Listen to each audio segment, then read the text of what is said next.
Tesla has elevated itself to one of the most iconic and recognizable brands on the face of the planet. Since CEO Elon Musk took control in 2007, Tesla has gone from the verge of bankruptcy to the most valuable vehicle manufacturer in the world, with a stock price that has climbed nearly 700% this year, even amid the COVID-19 pandemic, and after a market cap of nearly $400 billion, the demand for the fully electric vehicles has never been higher.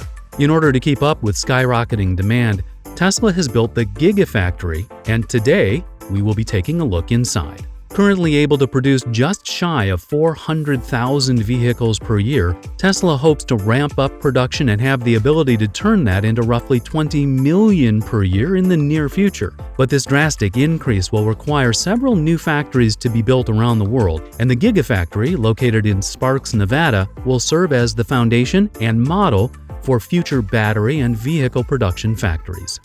Currently, the Gigafactory is only about 30% built, but estimates show that upon completion it could be the world's largest building. Tesla has stated that it simply cannot keep up with demand for its Model 3, and although it is open around the clock and employs over 7,000 people who can produce 2 batteries per minute and roughly 5,000 per week for their vehicles, they have not been able to keep up for the past 2 years. With such a high demand for their vehicles, Tesla, along with their CEO Elon Musk, understands the necessity of building more gigafactories that are not only strategically located, but all equally energy efficient. Tesla is already outpacing its competition in regards to cost efficiency, spending roughly $116 per kilowatt hour per battery that is produced, while competitors average roughly $145 using the same metric. Tesla is seeking to further slash that number down to an even $100 by the end of 2021. So what does that mean for the consumer? Tesla envisions a world where their vehicles will be an affordable option for all, and if they can continue to slash the cost of producing their batteries, their goal of achieving this reality will be that much more plausible.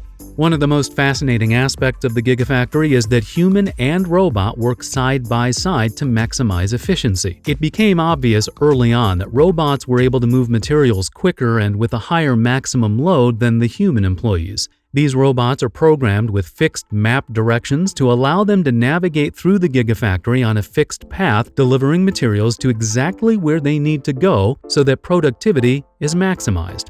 A building so large brings with it natural questions about energy efficiency. Tesla plans on using a combination of solar, wind, and geothermal sources to make it completely self-sufficient. Other plans to increase efficiency include using the heat generated from the equipment to heat other pieces of equipment and to heat the factory during the colder months.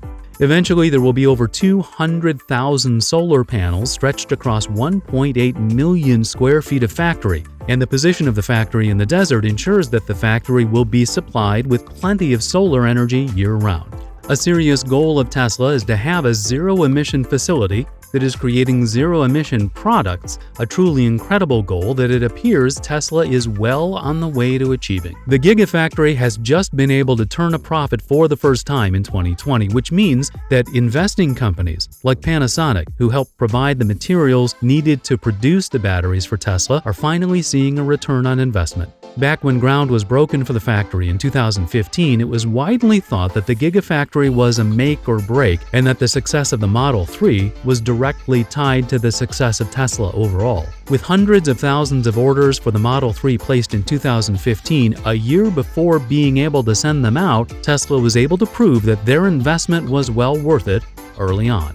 Multiple states competed to compel Tesla to build the Gigafactory in their state to provide economic benefit and jobs, including California, Texas, Arizona, and New Mexico, before Tesla settled on their current Nevada location. Nevada became the most attractive option for a number of reasons, including air humidity, tax incentives, and access to railways for shipping. Tesla even received the first 1,000 acres for the factory for free. The Gigafactory has not been without controversy, of course. There have been allegations of drug smuggling and theft from various former employees, and there has been at least one allegation that cocaine and crystal meth have been smuggled via the factory for Mexican drug cartels. An internal investigation into the crimes was allegedly suppressed by Tesla, who then fired the employee in charge of looking into the matters. In an even stranger twist of events, the former employee cooperated with an FBI investigation into the matter and claimed Tesla had been spying on him after his expulsion from the company. But alas, the investigation quietly ended with no wrongdoing firmly established against the tech giant. Of course, to reach higher production capacity, numerous gigafactories will need to be built around the globe, and that process has been underway for multiple years now. Elon Musk has stated his vision of there being over 100 gigafactories. However, that number is far from reality at the moment. Gigafactory 2 is being built in the Buffalo, New York area, while Gigafactory 3 is being built in Shanghai, China. Both of these facilities will be using the blueprint created by the original Gigafactory to ensure that operations are as efficient and cost-effective as possible. The location in Buffalo came with nearly $1 billion of tax breaks and benefits for Tesla to move into the former Solar City compound. Gigafactory 4 will be built just outside of Berlin in Germany, in part to bring Tesla to the European market in a really significant way.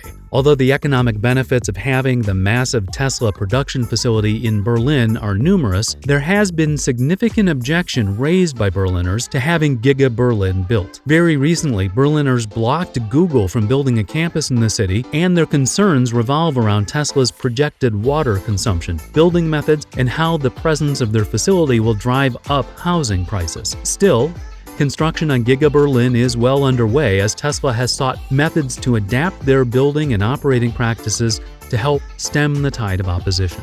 Gigafactory 5 is currently under construction in Austin, Texas, and it's going to be massive at roughly 5 million square feet. Although that facility is still in its infancy, Tesla is mulling offers from several contractors to figure out the best method to bring Gigafactory 5 into the fold, and envisions it as a facility that will focus primarily on building their Cybertruck and Tesla's version of a semi. Other interesting things of note about the current Gigafactory in Nevada are that it is situated on over 3,000 acres of land, and keeping with its theme of preserving the earth and leaving no carbon footprint, everything the Gigafactory uses is reportedly recycled. So not only is the excess heat reused within the factory, but all used battery packs can be repurposed at the plant as well. You would think that a plant as massive as this one would have decimated all wildlife around the property, but employees and photographers alike have often seen wild horses roaming around the Gigafactory, really lending credibility to Tesla's vision of sustainable energy and conservation efforts. As previously stated, Musk would love there to be over 100 Gigafactories worldwide, and that number is not random. Musk has calculated that if 100 Gigafactories were built and operational, they would collectively be able to produce enough energy to fully supply the world around the clock with a sustainable energy source. The biggest holdup, according to Musk, is that it would take several companies being on board with the project, as well as significant support from governments around the globe to help make this happen. Clearly, Musk sees the Gigafactory as a blueprint to move us into the post-fossil fuel world, and it remains to be seen if other companies will climb aboard. It's quite clear that Tesla continues to make moves within an industry that is well on its way to dominating in the near future. With Gigafactory 1 paving the way for future Tesla factories to be built around the globe, Musk and Tesla's vision of producing 20 million or more Teslas per year seems to be closer than it may seem to a reality. At this point, it seems the best question to ask is not if Tesla will become the most driven vehicle in the world, but when.